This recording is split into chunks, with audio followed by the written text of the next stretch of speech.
ጌትስ ፋውንዴሽን በቀጣይ 2 አስርት ዓመታት ከ108 ቢሊዮን ዶላር በላይ ኢንቨስት በማድረግ ሰብአዊ እርዳታዎችን ያማከሉ ስራዎችን እንደሚሰራ አስታውቋል። ፋውንዴሽኑ ባለፉት 25 ዓመታት የሰራቸውን ስራዎችና አመጣኋቸው ያላቸውን ለውጦች አስመልክቶ በትላንትናው ዕለት ባሰናዳው መድረክ በቀጣይ በጋራ ሊሰራባቸው ባሰባቸው ጉዳዮች ላይ ከባለድርሻ አካላት ጋር ተወያይቷል። በሚቀጥሉት 20 ዓመታት በተቻለ መጠን የእናቶችና የጨቅላ ህጻናትን ሞት በማስቆም በሚሊዮን የሚቆጠሩ ሰዎችን ከድህነት ለማውጣት እንደሚሰራ የገለጹት የጌትስ ፋውንዴሽንና የማይክሮሶፍት መስራች ቢል ጌትስ በዓለም ላይ በርካታ ህጻናት አንደኛ ዓመታቸውን እንኳን ሳያከብሩ ከዚህ ዓለም በሞት እንደሚለዩ ገልጸዋል። ከሌሎች አህጉራት በተለየ በአፍሪካ የሚሞቱት ህጻናት ቁጥር ደግሞ 50 በመቶ እንደሚሸፍን የገለጹት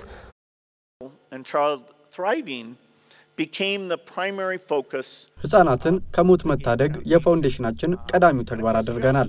በእርግጥ ስለ ህጻናት ሞት ብቻ ሳይሆን በሚሊዮን ስለሚሞቱ ሰዎች አሳዛኝነት እናነሳለን። ነገር ግን ዝቅተኛ ገቢ ባላቸው ሀገራት ያሉ ከ5 ዓመት በታች የሆኑ ጨቅላ ህጻናት ሞት ስንመለከት ፍትሃዊ እንዳልሆነ እንረዳለን። በተለይ በአፍሪካ የሚታየው የጨቅላ ህጻናት ሞት ከሌላ አህጉር አንፃር 50 ከመቶ ይሆናል።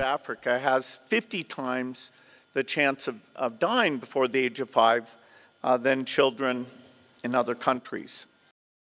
ቢል ጌትስ ፋውንዴሽን ባለፉት 25 ዓመታት በተለይ በአፍሪካ ሀገራት በቂ የፖሊዮ ክትባት እንዲኖር ኤችአይቪ እንዲቀንስና የወባ በሽታን ለማጥፋት በርካታ ስራዎችን ሲሰራ መቆየቱን የገለጹት ቢል ጌትስ በዚህም በሚሊዮኖች የሚቆጠሩ ሰዎችን ማዳን መቻሉን ተናግረዋል። On this last 25 years, we have seen incredible progress. ባሳለፍናቸው 25 ዓመታት የማይታመኑ ለውጦችን አይተናል። በዓለም ጤና ላይ ያየነው ለውጥ ሰባዊነታችንን በሚገባ ተወተናል ብዬ እንድል አድርጎኛል። ባለፉት 25 ዓመታት ከ5 ዓመት በታች የሆኑ ጨቅላ ህጻናትን ሞት መቀነስ እንኳን ብንመለከት ከ10 ሚሊዮን ወደ 5 ሚሊዮን ቀንሷል። በሚገርም ፍጥነት በሁለት እጥፍ ነው የቀነሰው። ምናልባት በታሪካችን እስከዛሬ ካየናቸው ጊዜያት ፈጣኑ ለውጥ ነው። Reduction of deaths than in any period in history. የአፍሪካ ሀገራት የመጀመሪያ ህክምና እርዳታ ክትባት እንዲሁም የህክምናውን ዘርፍ የሚደግፉ የሰው ሰራሽ አስተውሎት ቴክኖሎጂዎች ላይ ትኩረት ማድረግ እንደሚገባቸው የገለጹት ቢል ጌትስ ተተኪው ትውልድ በቀጣይ ሊያጋጥሙ የሚችሉ ፈተናዎችን በብልሃት ለመወጣትና ለመታገል ዝግጁ መሆን እንደሚጠበቅበት አሳስበዋል። ብሔራዊ ምርጫ ቦርድ መጪውን 7ኛ ዙር ሀገራዊ ምርጫን ለማካሄድ ለ6ኛው ሀገራዊ ምርጫ ከተጠየቀው በጀት እጥፍ መጠየቁንና ጊዜው ሲደርስ መጠኑን እንደሚያሳውቅ ተናግሯል።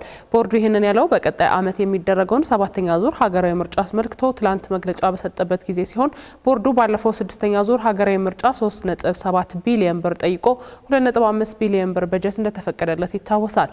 አሁን እያከናወነ ባለው የቅድመ ምርጫ ዝግጅት ምዕራፍም የህግ ማዕቀፎችን የማሻሻል የኦፕሬሽን ስራዎችንና የቴክኖሎጂ ጋር የተያያዙ ጉዳዮች ላይ ትኩረት ሰጥቶ እየሰራ እንደሚገኝ ሲያመላክት በተለይም ደግሞ የኢትዮጵያ የምርጫ የፖለቲካ ፓርቲዎች ምዝገባና የምርጫ ስነ ምግባር አዋጅ እንዲሻሻል በማድረግ ለህዝብ እንደራሴዎች ምክር ቤት እንዲጸድቅ ማቅረቡን ነው የተናገረው። የምርጫ ሂደትን በቴክኖሎጂ የታገዘ እንዲሆን ለማድረግ አካታችነትን እንዲሁም የቅሬታ አቀራረብ ጉዳዮች ላይ ማሻሻያ ተደርጎ መቅረቡን የተናገረው ምርጫ ቦርድ የፖለቲካ ፓርቲዎች ለሚያደርጉት የምርጫ ክርክር እንደሚያግዛቸው ከወዲሁ ስልጠና መስጠቱንም ነው ያሳወቀው።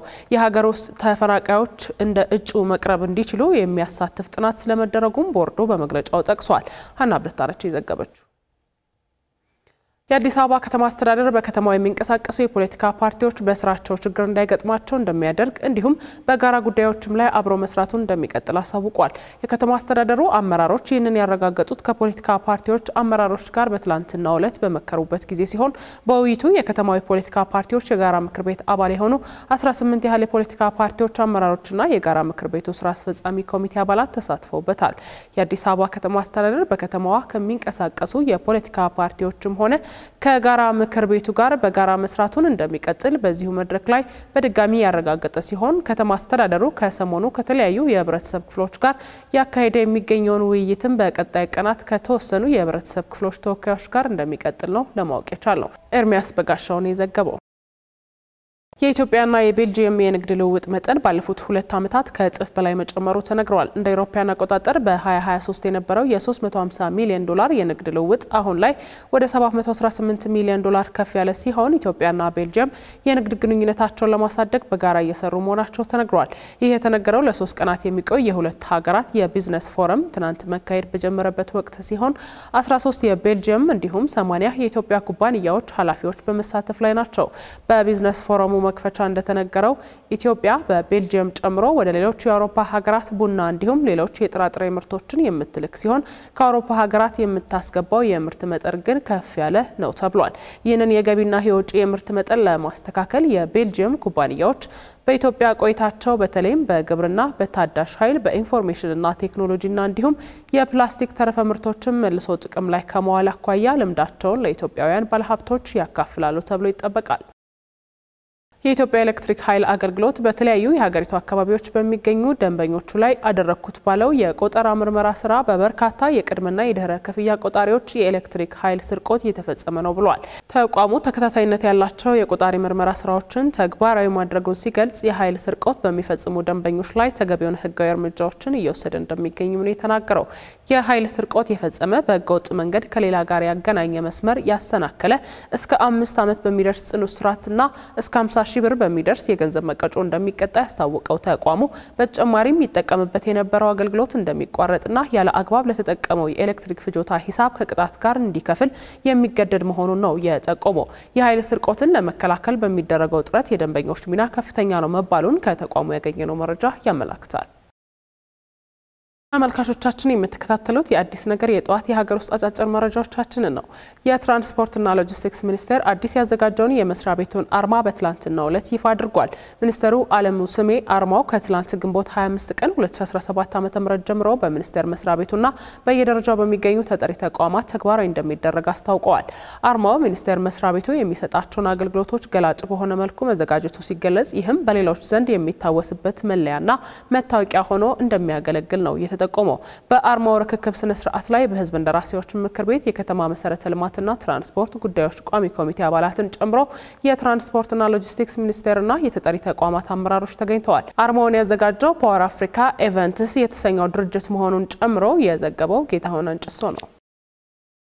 የትምህርት ሚኒስቴር በሀገር አቀፍ ደረጃ የሪሚዲያል ፕሮግራም ለተከታተሉ 77000 ለሚሆኑ ተማሪዎች ፈተና እየተሰጠ መሆኑን ሲገልጽ ፈተና እየተሰጠ ያለው በ41 ዩኒቨርሲቲዎች ውስጥ በተዘጋጁ 64 የፈተና ማዕከላት ነው ብሏል። ፈተናው ከትናንት ከግንቦት 25 እስከ መጪው ግንቦት 29 ቀን 2017 ዓ.ም ለመስጠት ታቅደው የነበረ ቢሆንም በኢድ አል-አድሃ አረፋ በዓል ምክንያት አርብ ግንቦት 29 የሚሰጠው ፈተና ወደ ቅዳሜ ግንቦት 30 ቀን 2017 ዓ.ም መዘዋወሩ ነው የተነገረው። በአዲስ አበባ ዩኒቨርሲቲ በተዘጋጁ የፈተና ማዕከላት ከ25 የግል ከፍተኛ ትምህርት ተቋማት የተውጣጡ 3528 ተማሪዎች በ7 የተፈጥሮና የማህበራዊ ሳይንስ የትምህርት መስኮች ፈተናውን እየወሰዱ እንደሚገኝ ሲጠቆም ዘንድሮ ፈተናው ሙሉ በሙሉ በኦንላይን የሚሰጥ መሆኑ ጊዜና ወጪ መቆጠብ መቻሉ ነው የተነገረው። መረጃውን ከትምህርት ሚኒስቴር ነው ያገኘነው።